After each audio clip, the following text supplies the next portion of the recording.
Hello আমার ভালোবাসার বন্ধুরা, কেমন আছো তোমরা সবাই? আশা করি তোমরা সকলের খুব ভালো আছো।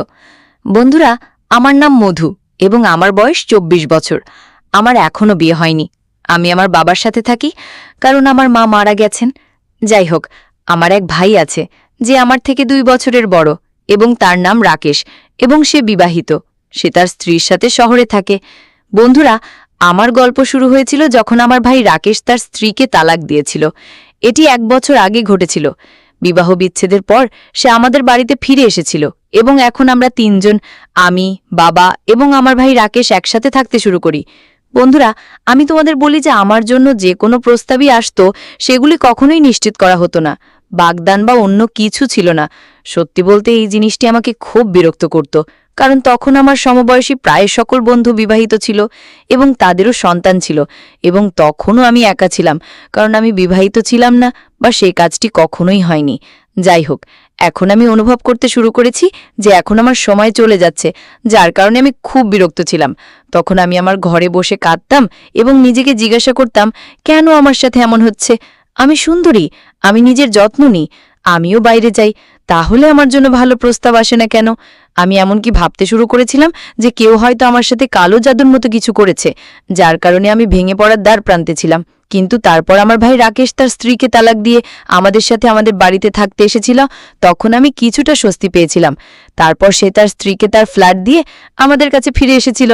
তারপর আমারও মনে হতে শুরু করে যে এখন আমার ভাই আমাকে সমর্থন করবে, কারণ আমি একা বাড়িতে খুব বিরক্ত হতাম, কারণ বাবা সবসময় তার ওষুধ খেয়ে ঘুমাতে যেতেন এবং আমি একা বসে থাকতাম, যা সত্যি আমাকে অনেক বিরক্ত করত। তবে আমি আমার ভাই এবং ভাবির বিবাহ বিচ্ছেদের জন্য দুঃখিত ছিলাম, কারণ আমি আমার ভাবিকে খুব পছন্দ করতাম। কিন্তু আমার ভাই আমাকে কখনো বলেনি যে তাদের মধ্যে কি হয়েছিল এবং বিবাহ বিচ্ছেদের কারণ কি ছিল। পরে আমি জানতে পারি কেন রাকেশ এবং তার স্ত্রীর বিবাহ বিচ্ছেদ হয়েছে। আসলে তার স্ত্রী অনেক গল্প করত, তারপর সে সবার কথা শুনত এবং তাদের গল্প এখানে সেখানে ছড়িয়ে দিত।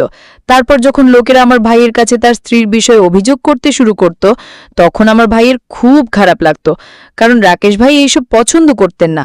তারপর সে তার স্ত্রীকে অনেকবার বুঝিয়ে বলতো যে তার বাড়িতে মনোযোগ দাও, অন্যদের কথা শুনো না। কিন্তু সে শোনেনি। সে বারবার বলতো যে আমার খালার মেয়ের স্বামী আমার জন্য এটা এনেছে। সে তাই করত। আমাদের প্রতিবেশী ভাই সাহেব তার স্ত্রীকে গোয়াতে নিয়ে গিয়েছিলেন। তারপর সে তার জীবন নিয়ে খুশি ছিল না, তাই সে সবসময় রাকেশ ভাইয়ের কাছে অভিযোগ করত। আর সেই সময় আমার ভাইয়ের আর্থিক অবস্থাও তেমন ভালো ছিল না, যা ভাবি সহ্য করতে পারত না। আর সে রাকেশ ভাইয়ের কাছ থেকে বিবাহ বিচ্ছেদ চেয়েছিল। আচ্ছা, যখন রাকেশ ভাই আমাদের সাথে আমাদের বাড়িতে থাকতে এসেছিল, তখন সে আমার কাছে আসতে শুরু করেছিল। তারপর আমরা দুজনেই বন্ধুর মতো ঘনিষ্ঠ হয়ে উঠলাম। যাই হোক, সেই সময় আমাদের আর কোনো বন্ধু ছিল না। সেও একা ছিল এবং আমিও একা ছিলাম। বাবা যেমন বড়, তুমি জানো, সে তার ওষুধ খেয়ে সন্ধ্যা ৬টা থেকে ৭টায় ঘুমাতে যেত এবং ভোর ৫টায় ঘুম থেকে উঠত। এখন রাকেশ আর আমি গভীর রাত পর্যন্ত জেগে থাকতাম। আমরা একসাথে রাতের খাবার রান্না করতাম, আমরা চিপস ইত্যাদি ভালো ভালো খাবারও আনতাম এবং টিভির সামনে বসে গভীর রাত পর্যন্ত গল্প করতাম। তারপর আমরা বন্ধুর মতো একে অপরের সাথে সবকিছু ভাগ করে নিতাম। তারপর যখন আমরা ক্লান্ত হতাম, আমি বলতাম, চলো ভাই, আমি এখন ঘুমাবো। তারপর আমি আমার ঘরে যেতাম এবং রাকেশ আমার পরে তার ঘরে যেত, হয়তো আধা ঘন্টা বা তারও বেশি সময় পরে। তারপর আমরা এভাবে অনেক সময় কাটাতাম। তারপর মাঝে মাঝে সে বলতো, মধু, চলো কোথাও বাইরে যাই। তাই আমরা বাইরে যেতাম এবং সে এভাবে আমাকে সমর্থন করতে থাকত।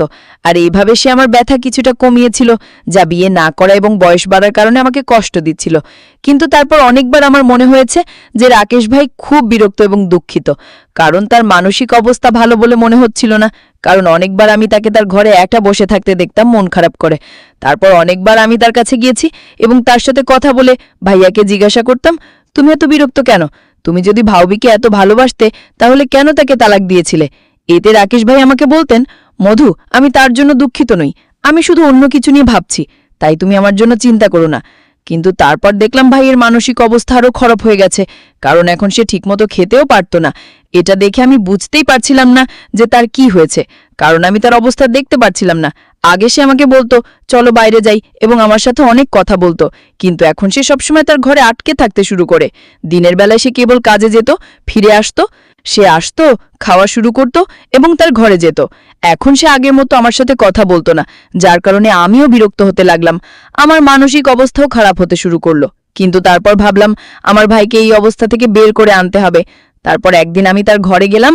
তারপর ভাবলাম তার সাথে কথা বলে তার মেজাজ ভালো করে ফেলি। তারপর তার ঘরের দরজাটা একটু খোলা ছিল, তাই যখন আমি ঘরের ভেতরে উঁকি দিলাম তখন আমি যা দেখলাম তা দেখে অবাক হয়ে গেলাম। কারণ তখন রাকেশ ভাই সেই ব্লু ফিল্মগুলো দেখছিল, যা তুমি বুঝতে পারছো। তারপর তিনি খুব মনোযোগ দিয়ে দেখছিলেন এবং শব্দও জড়ি ছিল, তাই আমি সবকিছু শুনতে পেলাম।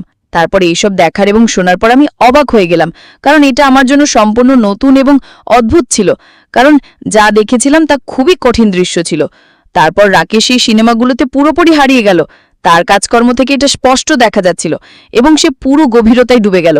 তাকে দেখে আমি সেখানেই থমকে গেলাম। আমি নড়তেও পারছিলাম না, যেন সেই দৃশ্য আমাকে সেখানেই থমকে দিয়েছে।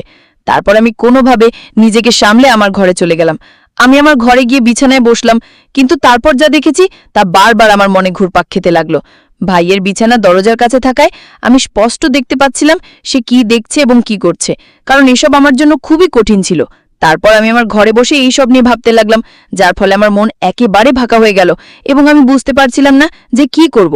সেদিন আমি ক্লান্ত হয়ে ঘুমিয়ে পড়লাম। তারপর পরের দিন সকালে যখন ঘুম থেকে উঠলাম, রাকেশ কাজে চলে গেছে, তাই আমি তার ঘরে গিয়ে বিছানায় কিছু জিনিস দেখতে পেলাম। সেগুলো দেখার পর বুঝতে পারলাম যে সে রাতে ছেলেরা যেমন সিনেমা দেখার পর করে একই ঠিক তেমন করেছে। তারপর আমি কিছুই বুঝতে পারছিলাম না যে আমি বিরক্ত, অবাক নাকি অন্য কিছু। তারপর আমি খুব অস্থির হয়ে আসলাম, তাই রাকেশ ভাইয়ের ঘর থেকে বেরিয়ে ড্রয়িং রুমে গিয়ে বসলাম।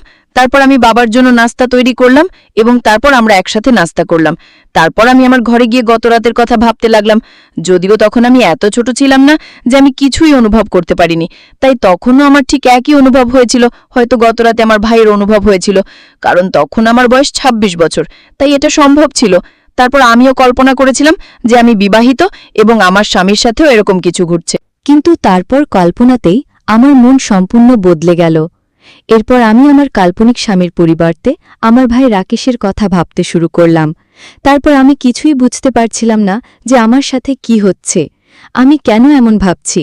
কিন্তু যখন আমি তার কাজকর্ম, সেই সব সিনেমা এবং তার আকার দেখলাম, তখন সবকিছুই আমার মন থেকে যাচ্ছিল না। তারপর সেই দিন যখন রাকেশ কাজ থেকে ফিরে এলো, তখন আমি তাকে বললাম, ভাইয়া, আমি তোমার সাথে একটু কথা বলতে চাই। যার ওপর সে বলল, না, আমি এখনো বিরক্ত, আমি আমার ঘরে যাচ্ছি। তারপর আমি বললাম, ভাইয়া, প্লিজ ভাইয়া, আমাকে একটু সময় দাও, কারণ এখন তুমি আমার সাথে আগের মতো কথা বলো না। এই কথা শুনে সে বলল, ঠিক আছে, আমি একটু বিশ্রাম নেব, তারপর আমরা রাতে কথা বলবো। আমি বললাম, ঠিক আছে ভাইয়া, কিন্তু আমি আবার তার ঘরের কাছে গেলাম এবং একই শব্দ শুনতে পেলাম, কারণ তারপর সে আবার একই কাজ করছিল যা সে প্রতিদিন করত। কারণ তারপর আমি অপেক্ষা করলাম। তারপর যখন সে বেরিয়ে এলো, আমি বললাম, ভাইয়া, তুমি কতক্ষণ এভাবে থাকবে? আমি তোমার অবস্থা দেখে খুব বিরক্ত। তারপর সে বলল, মধু, আমি সত্যি খুব বিরক্ত এবং আমি বিয়ে করতে চাই। এই বলে আমি বললাম, ভাইয়া, আমি তোমার কথা বুঝতে পারছি, কারণ আমিও বিয়ে করতে চাই। এই বলে সে বলল, কিন্তু তুমি এখনো ছোট। এই বলে আমি বললাম, না ভাইয়া, আমি ছোট নই, আমার বয়স ২৬ বছর এবং এখন আমি সবকিছু বুঝতে পারছি। আর হ্যাঁ, গতকাল যখন তুমি ওই সিনেমাগুলো দেখছিলে, তখন আমি তোমাকে দেখেছিলাম। এই কথা শুনে তার মুখ লাল হয়ে গেল। সে বলল, তুমি কি বলছো? তুমি আমার ঘরের কাছে কিভাবে এসেছিলে? তুমি ভিতরে কেমন দেখতেছিলে? তারপর রাকেশ ভাই খুব রেগে গেলেন, তাই আমিও কাঁদতে শুরু করলাম এবং আমার ঘরে চলে গেলাম। তারপর আমিও খুব বিরক্ত হলাম, তাই আমি ক্রমাগত কাঁদতে থাকলাম। প্রায় ১৫ মিনিট পর রাকেশ ভাইয়া আমার ঘরে এলো। আসার সাথে সাথে সে আমাকে বোঝানোর চেষ্টা করল এবং বলল, মধু, দয়া করে কাঁদো না।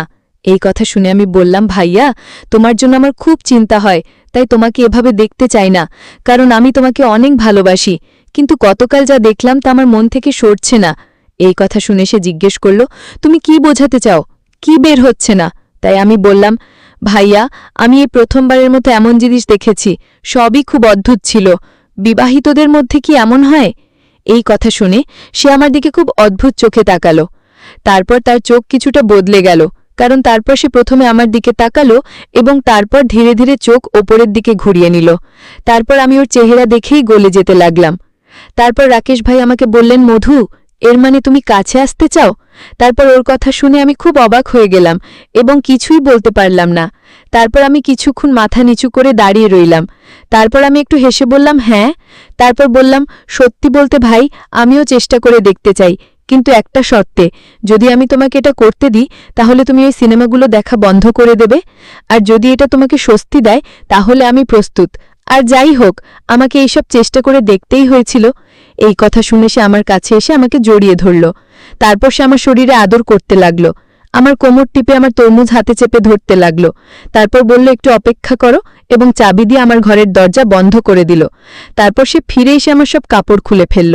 তারপর তার লক্ষণ রেখা বের করে আমার তরমুজ দিয়ে কাজ করতে লাগলো। যদিও তখন এই সব আমার কাছে খুব অদ্ভুত ছিল, কিন্তু আমার ভালো লেগেছিল। সেই রাতের পর রাকেশ ভাই আর আমি এতে অভ্যস্ত হয়ে গেলাম। তারপর আমার প্রতিদিন এটা করতে শুরু করলাম, কিন্তু কেউ যাতে না জানে সেদিকে আমরা সতর্ক ছিলাম। কিন্তু এইসব বেশিক্ষণ স্থায়ী হতে পারেনি। একদিন রাতে যখন আমরা আমাদের ঘরে ছিলাম, বাবা হঠাৎ ঘুম থেকে উঠে গেলেন, কারণ তিনি কিছু শব্দ শুনতে পেলেন, এবং তারপর উঠে আমার ঘরের দিকে এলেন। যদিও তখন দরজা বন্ধ ছিল, কিন্তু বাবা দরজায় টোকা দিয়ে ডাকলেন, মধু, তুমি কি করছো? এত রাতে তোমার সাথে কে? বাবার আওয়াজ শুনে আমরা দুইজনেই ভয় পেয়ে গেলাম। রাকেশ তাড়াতাড়ি তার পোশাক পরে দরজা খুলে দিল। তারপর বাবা আমাদের সেই অবস্থায় দেখে রেগে গেলেন। তারপর সে রাকেশ ভাইকে অনেক ধমক দিয়ে বলল, তোমরা দুজনেই কি করছো? এটা আমাদের বাড়ি, আমাদের পরিবার, তুমি আমাদের সম্মান নষ্ট করেছ। তারপর বাবার বকাঝোকা শুনে আমি কাঁদতে শুরু করলাম, কারণ এখন আমার খুব লজ্জা লাগছিল। তারপর বাবা বললেন, মধু, আমি তোমাকে এত ভালো মূল্য দিয়েছিলাম, কিন্তু এইসব কি? আর রাকেশ, তুমি তোমার বোনের সম্মানেরও তোয়াক্কা করো না। তারপর বাবার কথা শুনে আমরা দুজনেই আমাদের ভুল বুঝতে পারলাম। তারপর রাকেশ মাথা নিচু করে বলল, বাবা, আমাকে ক্ষমা করো, আমি খুব বিরক্ত হয়ে ভুল পথে চলে গেলাম। তারপর আমি কাঁদতে কাঁদতে বললাম, বাবা, আমি অনেক বড় ভুল করেছি, আমাকে ক্ষমা করে দাও। তারপর বাবা খুব দুঃখিত হলেন, কিন্তু তিনি বললেন, এখন এসব বন্ধ করো, কারণ আমি চাই না আমাদের পরিবারের বদনাম হোক। এই বলে বাবা চলে গেলেন। তারপর পরের দিন সকালে বাবা রাকেশ ভাইকে ঘর থেকে বেরিয়ে যেতে বললেন। তিনি বললেন, রাকেশ, এখন তোমাকে আলাদাভাবে জীবন গঠন করতে হবে, এবং যত তাড়াতাড়ি সম্ভব মধুর বিয়ে দেব। তারপর রাকেশ ভাই তার ভুল মেনে নিয়ে চাকরি খুঁজতে অন্য শহরে চলে গেল। তারপর আমিও নিজেকে উন্নত করার সিদ্ধান্ত নিলাম, এবং আমার মন থেকে সেই সমস্ত ভুল চিন্তাভাবনা দূর করে দিলাম। তারপর কয়েক মাস পর বাবা আমার জন্য একজন ভালো সঙ্গী খুঁজে পেলেন। অজয় নামক চলুটি একজন ছোট ব্যবসায়ী এবং খুব ভালো মনের মানুষ ছিল। আমি তাকে বিয়ে করলাম। তারপর আমি অজয়ের সাথে নতুন জীবন শুরু করলাম। সে সবসময় আমাকে সম্মান করত, এবং আমিও আমার অতীত ভুলে গিয়ে নতুন করে শুরু করলাম। অন্যদিকে রাকেশও তার জীবনের যত্ন নিত। সেও একজন সুশিক্ষিত মেয়েকে বিয়ে করে নতুন পরিবার শুরু করেছিল। আজ আমি অজয়ের সাথে খুশি। এখন আমার 2টি সন্তান আছে, এবং আমি আমার ভুল থেকে অনেক কিছু শিখেছি, এবং আমি এটাও বুঝতে পেরেছি যে পারিবারিক সম্মান এবং সঠিক পথের চেয়ে গুরুত্বপূর্ণ আর কিছু নেই। তো বন্ধুরা, আজকের এই ছোট্ট গল্পটি ছিল। গল্পটি কেমন লেগেছে মন্তব্য করে আমাদের জানান। যদি এই গল্পটি আপনাদের ভালো লেগে থাকে তাহলে লাইক করুন এবং আপনার বন্ধুদের সাথে শেয়ার করুন। ভবিষ্যতে এমন রোমাঞ্চকর গল্পের জন্য আমাদের চ্যানেলটি সাবস্ক্রাইব করুন এবং বেল আইকনটি টিপতে ভুলবেন না, যাতে আমাদের কোনো গল্প মিস না হয়। ধন্যবাদ।